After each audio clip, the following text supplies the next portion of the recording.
A farmer gave his 3 sons the same land, but what they did with it shocked the whole village.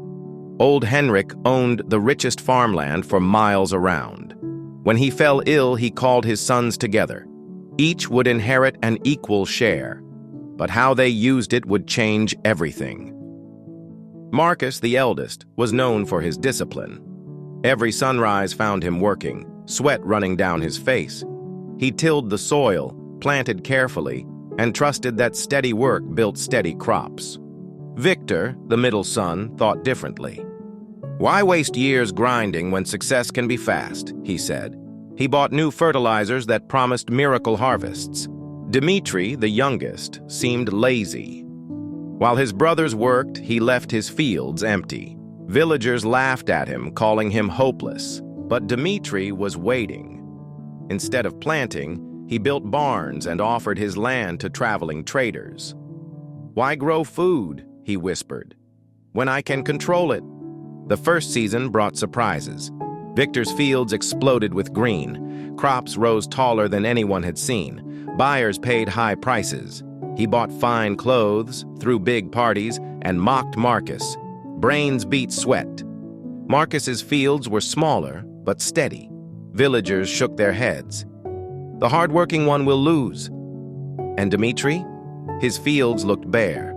Children threw stones at his weeds, but the second season revealed the truth. Victor's soil turned black and useless. The chemicals had poisoned it. His fortune vanished as quickly as it had appeared. Debts swallowed him whole. Marcus kept going as always. His crops were healthy, his grain reliable. Families began to depend on him. And Dmitri? That year, a drought hit the valley. Food was scarce, but his barns were full of grain he had stored earlier. Desperate people came to him. Merchants paid him well to use his land. Overnight, the lazy son became the richest man in the valley. The village was stunned.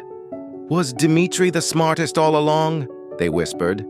For months, he was praised as a genius. But easy wealth has weak roots. As trade grew, bigger merchants arrived. They built larger markets, offered lower prices, and pushed Dmitri aside. His barns emptied. His land grew silent. Within a decade, his empire was gone. And 20 years later, only one brother still thrived. Victor was forgotten, broken by debt.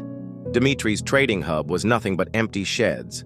But Marcus, his farms stretched wider with every passing year. His grain fed not just one, but 3 villages. And when families spoke of food, they spoke of Marcus. The people finally understood. Quick wealth fades, clever tricks collapse, but steady work endures. Real victory isn't about being first.